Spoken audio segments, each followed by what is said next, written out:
پاکستان کے ناول دیکھیں تو ان میں سے کم اچھے اور زیادہ تر ماٹھے ہیں، بعض تو سیاری ہیں تو بیشتر بعض مطبوع ترین ہیں۔ تاہم اچھے ناولوں میں ممتاز مفتی کا علی پور کا ایلی، شوکت صدیقی کا خدا کی بستی، ڈاکٹر ایسر فروقی کا شام آباد، فضل کریم فضلی کا خون جیگر ہونے تک، جمیل ہاشمی کا دشت سوس، رضیہ فصیح احمد کا آبلہ پا، اختر جمال کا پھول اور بارود، اور نثار عزیز کا نگری نگری پھرا مسافر قابل ذکر ہیں، اور ان پر مستضاد قرۃ العین حیدر کا آگ کا دریا جو قیام پاکستان کے دوران قلم بند کیا گیا تھا۔ رشیدہ رضویہ غالباً پبلک ریلیشننگ کے فن سے ناآشنا ہیں، اس لیے ان کے ناول گھر میرے رستے غم کے تو کو پذیرائی نصیب نہ ہوئی جو اس کا حق تھا، یعنی اس کو اتنی پذیرائی نہیں حاصل ہوئی جو اس کا حق تھا۔ کون سا ناول؟ گھر میرے رستے غم کے، تو کس کا ہے جی؟ رشیدہ رضویہ کا۔ رشیدہ رضویہ کے دیگر دو ناول یہ ہیں اسی شمع کے آخری پروانے اور لڑکی ایک دل کے ویرانے میں۔ بات کر لیتے ہیں بستی، تو بستی کیا ہے؟ انتظار حسین کے افسانوں کی مانند بستی نے بھی چھپتے ہی نزائی حیثیت اختیار کر لی، اور وہی پرانا اعتراض ناسٹالجیا والا۔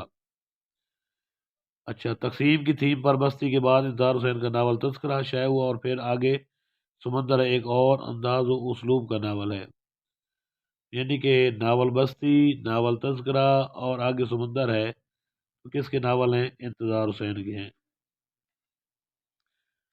اگلے صفحے پر دیکھتے ہیں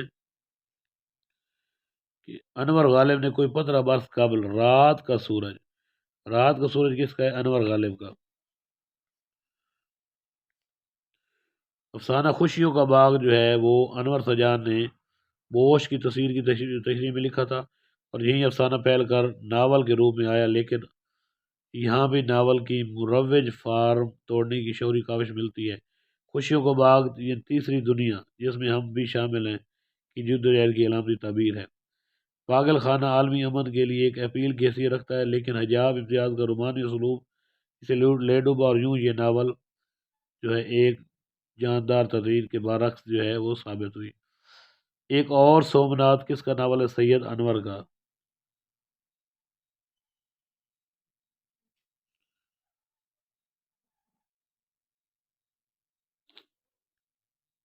جمیلہ ہاشمی کے کچھ مشہور ناول ہیں چہرہ با چہرہ، رو برو اور داشت سوس، جس میں انہوں نے منصور بن حلاج کو بطور کردار پیش کیا ہے، کامیاب ناول ہیں۔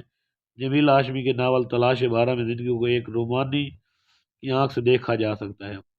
جمیل ہاشمی نے دست سوس میں منصور حلاج کی شخصیت کو موضوع بنایا، انہوں نے ناول میں اس عہد کی فضا کو بہت کامیابی سے زندہ کیا، اور مشکل موضوع پر کامیاب ناول جو ہے وہ لکھا ہے۔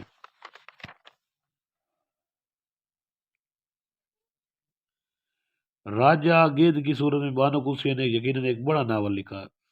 راجہ گدھ کس کا ناول ہے؟ بانو قدسیہ کا، اور اس کا موضوع انسان کا اخلاقی زوال ہے، جسے عورت کی صورت میں عشق حاصل اور مرد کی صورت میں جنس سے واضح کیا گیا، مگر بانو قدسیہ کا یہ کمال ہے کہ انہوں نے محض مرد عورت کے جنسی تعلقات کو عام سطح تک نہ رہنے دیا، بلکہ اسے انسان سے انسان کے جذباتی تعلق کا رزمیہ بنا دیا۔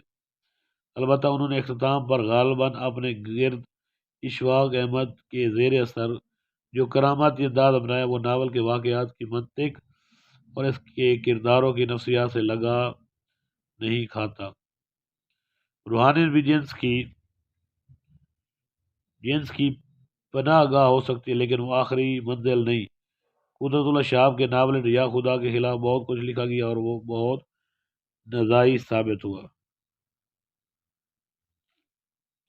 شوکت صدیقی کا خدا کی بستی چارہ ڈکن کے انداز کی حقیقت نگاری کی اچھی مثال ہے، یعنی ناول خدا کی بستی کس کا ہے؟ شوکت صدیقی کا۔ ممتاز مفتی کے طویل ترین ناول علی پور کا ایلی کے بارے میں کہا جاتا ہے کہ یہ خود مصنف کی اپنی اور ان کے خاندان کی داستان ہے، یعنی علی پور کا ایلی کس کا ہے؟ ممتاز مفتی کا ناول ہے۔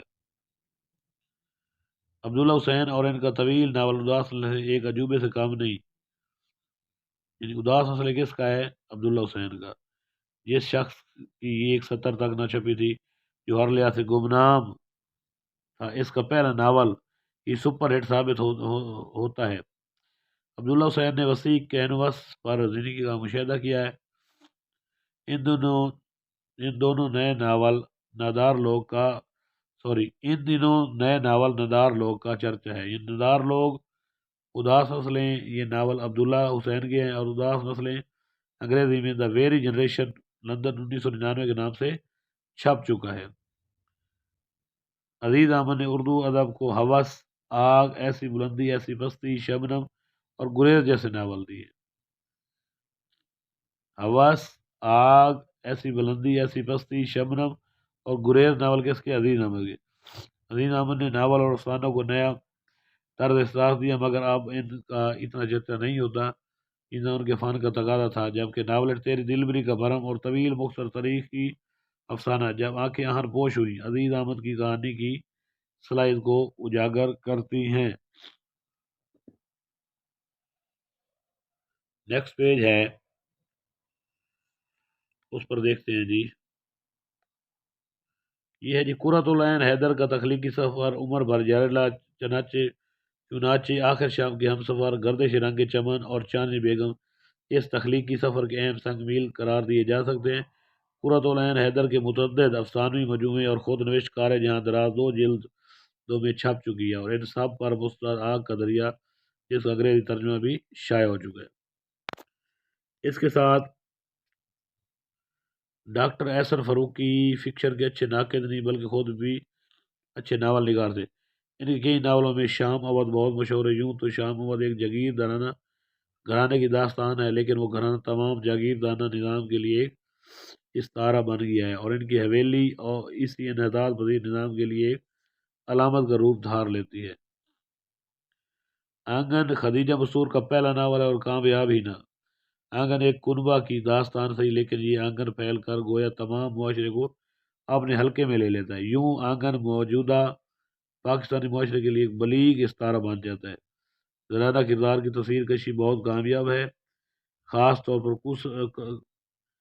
قسم کے کردار میں نسائی نفسیات سے گہری واقفیت کا ثبوت دیا گیا ہے۔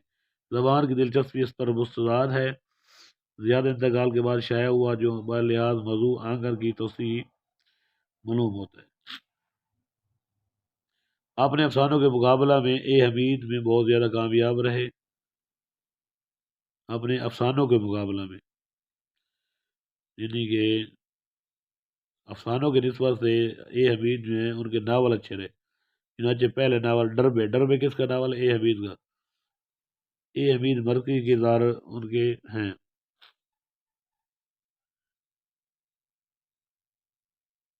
چنانچہ چند اہم ناول یہ ہیں: بادبان کھول دو، اے ابراہیم اے حمید کے، بارش میں جدائی، پیپل والی گلی، جنگل کی آگ، سمندر جاگتا ہے، چیل اور کمل، خوشبو کا خواب۔ یونس جاوید کا ناول کجری کا پل، ان بے زبان جسم فروش عورتوں کا المیہ ہے، عزت کی زندگی ان پر حرام ہے کہ عزت کے دام موت کی صورت میں ادا کرنے ہوتے ہیں۔ ان عورتوں کے حوالے سے مردوں کی منافقت بھی اجاگر کی گئی ہے۔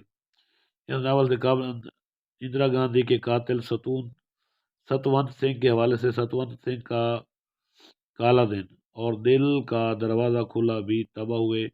یونس جاوید کا پہلا ناول آخر شب تھا۔ سفر نامہ نگار سے شہرت کمانے کے بعد مستنصر حسین تارڑ نے فکشن کی طرف توجہ دی اور اوپر تلے اچھے ناول لکھ کر بطور ناول نگار جو ہے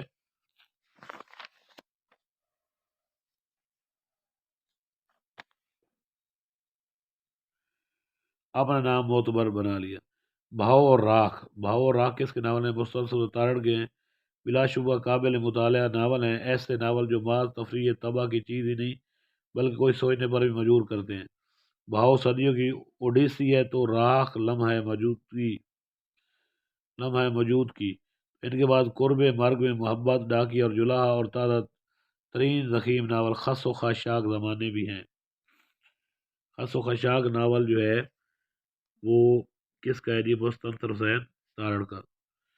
شوکت صدیق کی شوکت تھانوی اردو ناول نگارے میں تبسم کی کرن میں لے کر ہے۔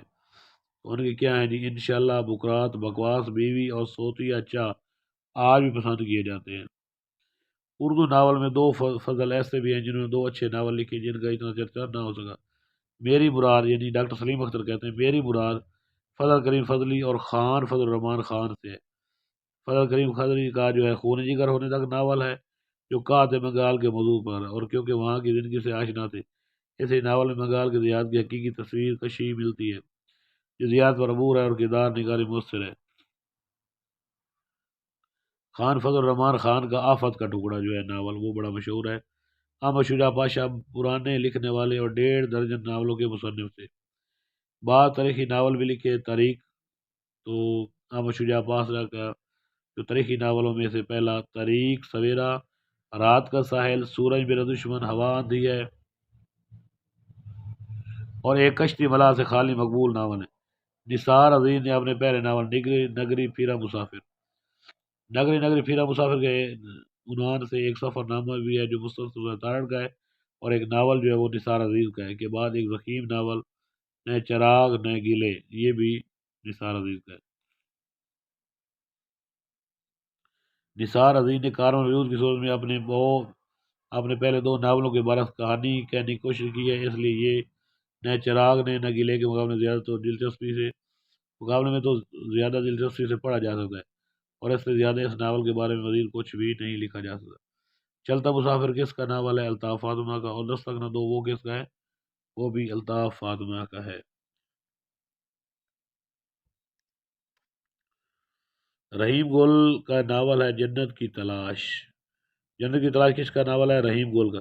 میں ایک ایسے جنسی فریجٹ عورت کا قصہ بیان کیا جائے جو اپنی تلاش میں پھر رہی ہے، جبکہ ہیرو اس کی تلاش میں ہے۔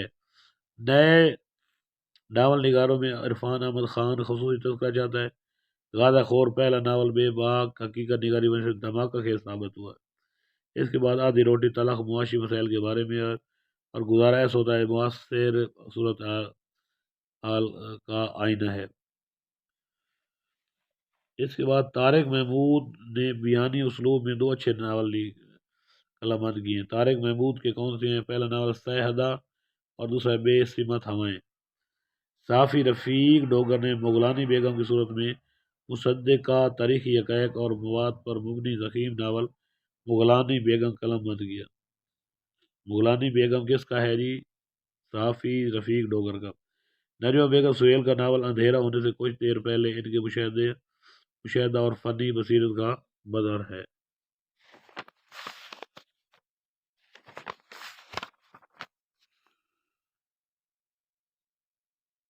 یہ سب کے منٹو، تو انشاءاللہ یہ اگلے لیکچر میں یہ لے کر آئیں گے، اگلی ویڈیو میں سب کے منٹو کے بارے میں۔ تو اس باب کا جو حصہ اول کی جو ویڈیو وہ آج مکمل ہوئی ہے، تو امید کرتا ہوں آپ کو پسند آئے گی۔ تو اپنا ڈھیر سارا خیال رکھیے گا۔ خدا حافظ۔